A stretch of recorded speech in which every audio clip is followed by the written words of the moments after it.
welcome to Healthy Habits with Heidi Hills, where we build healthy habits for a better life. So today I'm super excited because I have a awesome guest with me today, Hmm. Sarah Smith, and she has been in the health and wellness field for over 20 years. So I just want to ask her a few questions and kind of dig her brain just a little bit. So first of all, though, Sarah, tell us a little bit about you. What led you into the health and wellness field? Just give us a little bit of information about you. Okay, thanks. I'm always excited to be with Heidi because she is amazing. We've been working together now for a few years and then in kind of the networking space. And my background right now, we're broadcasting right here from South Ogden. I live in Liberty, Utah. And I've been in Utah now just for a couple of years. My background has been in the healing arts as a medical massage therapist for the last 22 years. I love what I do. I love having my hands on people to help them transform their health, mind, body, spirit, and really give them effective ways to, I think, really be empowered with their health. And then I've also partnered with a company that is using plants that are working at the DNA level. So my whole strategy in health and wellness has been to bring to the table, bring to my clients effective ways for them to find health and wellness for themselves. So it's been going on for a long time and it's looked like many different things and just excited to be here. Yeah. Awesome. Thanks. So we have a question for you. Um, you know, we're all trying to be healthier, right? Mhm. Most of us are. Some days are better than others, right? Agreed. And so we want to know what's on your heart. What is something that you would share with everyone of something that you do that you feel is really beneficial, that they can take with them to create better health and wellness? Okay.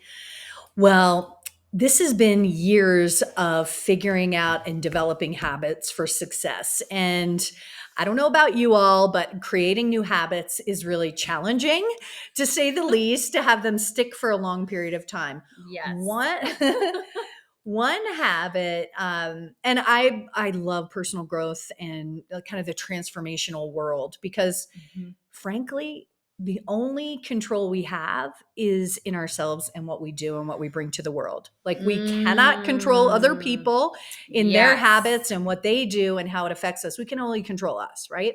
Mhm. So what I've found over time and what I'm currently doing and I've stuck with is really Bob Proctor. For those of you that are not familiar with him, but he works in the paradigm world. So change your life, change your paradigm.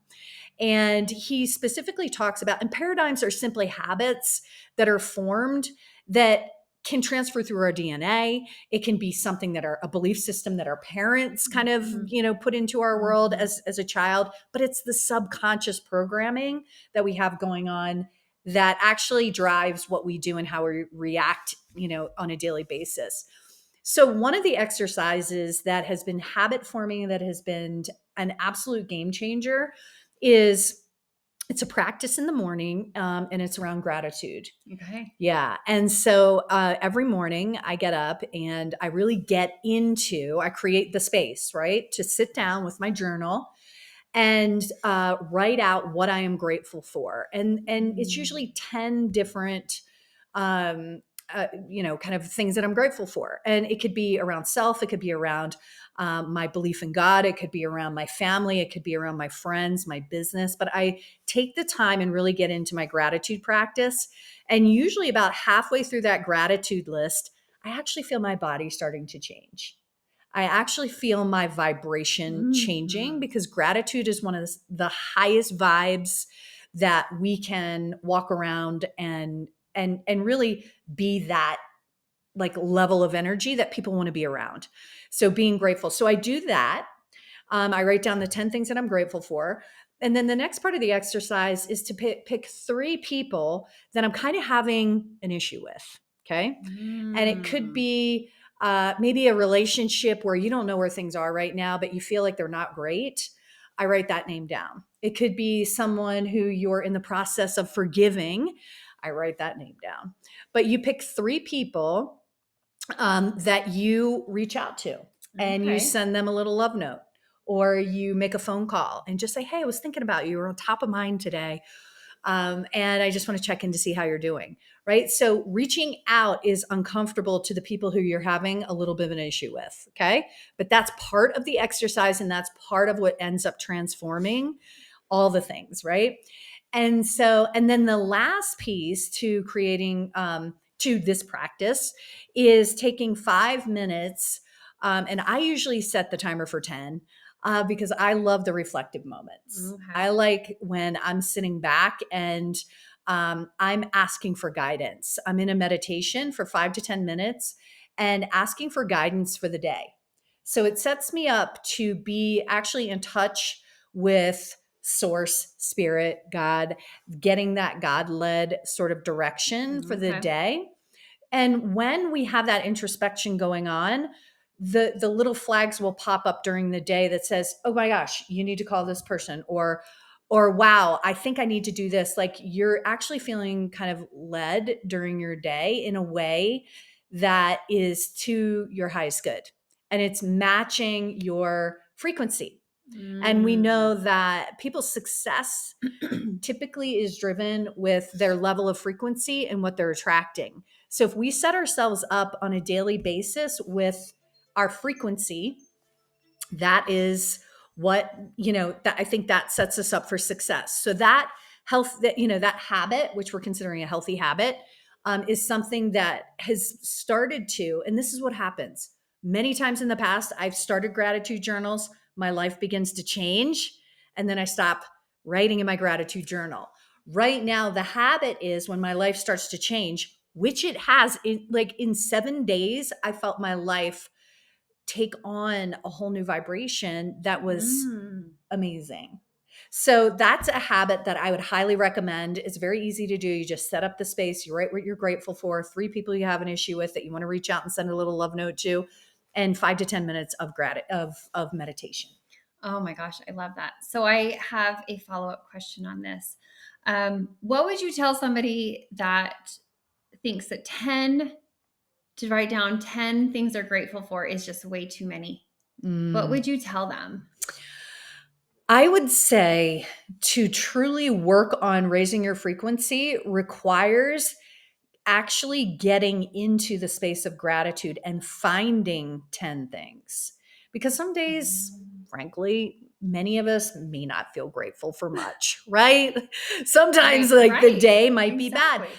But if we take a moment to really bring gratitude to the little things, like, it could be just, I'm grateful that that I love, helping my daughter get ready for school. I'm like grateful for the fact that she's accepting my help as a teenager, right?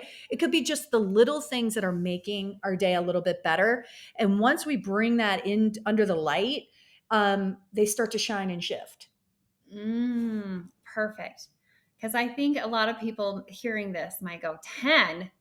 Like, what in the heck? But I love how you're like, that's why it's so many, because you've Yeah. got to really dive into that gratitude and allow that to change you. Yeah. And I love how you talked about, with paradigms, and this is really a paradigm shift. I talk a lot about that.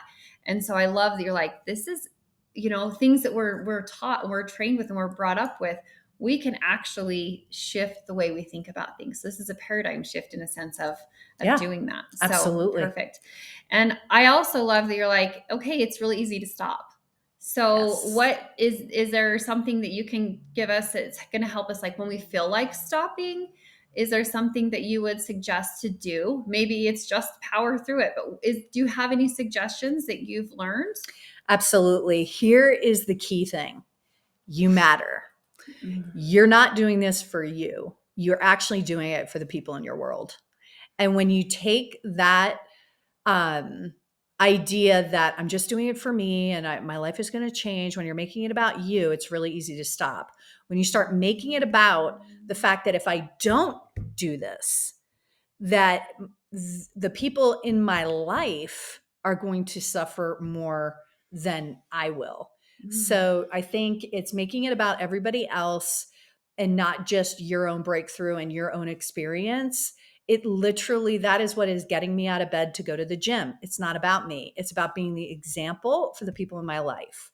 It's about being the frequency for the people in my life so that they can live their best life.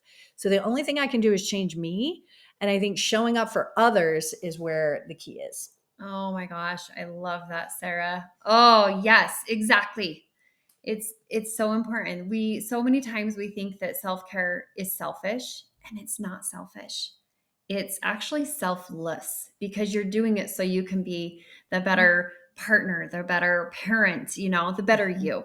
Yeah. And so I love that. Thank Yeah. you so much, You're Sarah. I welcome. hope that you guys take this, run with it, do it, and definitely respond on here if you start doing this and you notice this. We want to hear. Yeah. Okay. Drop a comment Yeah, in the there you chat go. and let us know what stood out in this, kind of in this. Because when you start writing things down, Mhm. that's when things begin to shift too. So we'd love to hear from you. Absolutely. Hey, have a great day.